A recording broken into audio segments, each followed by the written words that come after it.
Okay, so I really thought I was done for the night, y'all. But apparently not. There was something else that I'm called to say. So check me out. Okay, listen. There was a whenever like right when I realized that the homo conversionalists Karen and Gary were like totally crazy.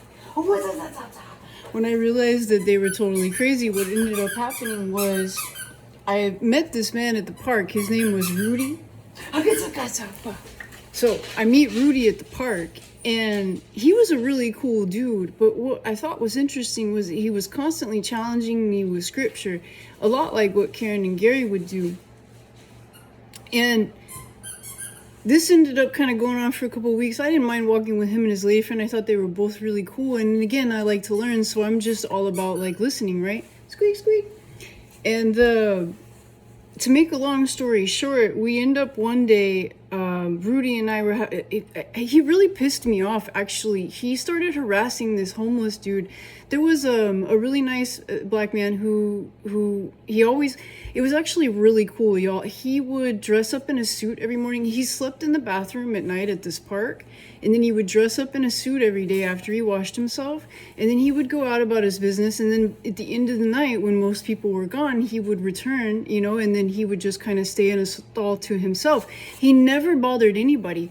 And Rudy goes up to this guy, and he was also a black man, Rudy was, and he goes up to this guy, man, and he's just like being nasty and raunchy and rude.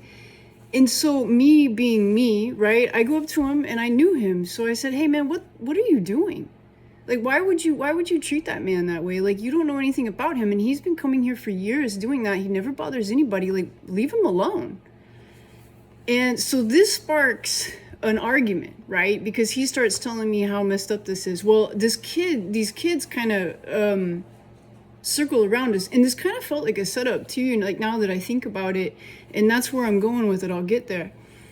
But what was really interesting is, so they start spitting all this scripture at me about all of the things that are wrong with homosexuals, right? And that's what I thought was real interesting, because it was super targeted, the whole thing. Like, all of the kids, like, they even had Bibles and shit. We're at a park, and I can't even remember where the closest church was. It can't be too far. But there was, what's interesting is there was a juvenile center right near there. And I'll get to that in a second. But like one of those girls' boys' homes. And so these kids are surrounding me, and they're all barking at me about blase, blase. And so I stopped them all, and I asked them this, okay? Because I asked my father, who is also very homophobic. Sorry, I can't even believe it. Can you believe I forgot that word? Isn't that a good thing? You forget some freaking hateful ass word like that. Look at that. Right? So, thank you. So here's what gets me. I say to them, and like, by this time, right, there's like a crowd, okay? Because I'm just sitting here listening to these kids spat this shit at me, and I was like, you can say whatever you want to. I still don't give not one crap what your interpretation of the Bible is. Like, I'm not even trying to be rude. I do not care what your interpretation of the Bible is. Because the real fun thing about interpretation and perception is we can have our own. So, where I'm going with it is this. I say to the crowd at this point, I said, so let me ask y'all a question. Do you think wherever we go next, we're going to need sexual reproductive organs? I got crickets, y'all. I got crickets. The only person that says something, and I thought it was real cool, she was an older Jewish lady. And this is why, like, I also have a lot of respect for their religion, because I already know, like, there is some sections of that religion that accept homosexuality, and I appreciate this.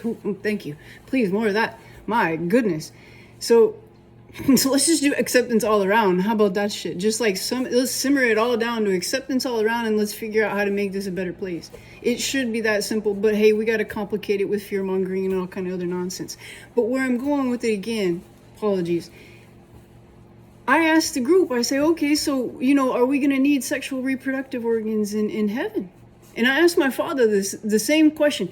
And, you know, the one thing I do respect about my father is that he was the one person out of like the 20 people that I've said this to.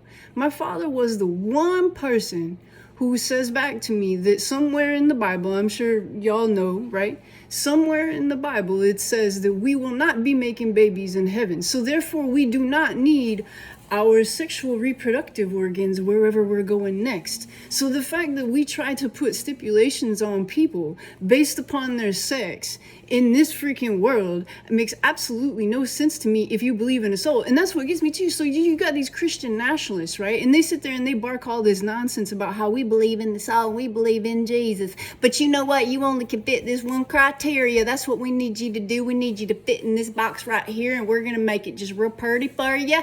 And you know what I mean? Nothing like this. Okay, what I mean? Only like this. So I'm sorry, y'all. Sometimes I get carried away because it blows my freaking mind. And the Jewish lady, she says to me, she says, you know what I think is real cool is that I never thought about that before. And my father said the same thing. And so what this tells me there, right? I mean, it's already said. But the reason I want to bring this up too is that if anybody is investigating any of this craziness that I'm talking about, that juvenile sinner, I heard rumors after the fact that they were being investigated for all kind of stuff. And this is what leads me back to Karen and Gary again, because I'm trying to tell you those people were scheming, y'all. Like, I don't know. The energy that woman gave me as an 8-year-old child was enough to put me like on a path to God. Okay, that's how nasty that woman's energy was. The other dude, Byron's probably a close second though, because his was just sticky. He thought he was gonna. Anyway, isn't it funny how people try to insult you and then all you gotta do is just think about it a little bit, turn it on its head, and then when you give them a response they gotta think about it, you get to see that stunned look on their face.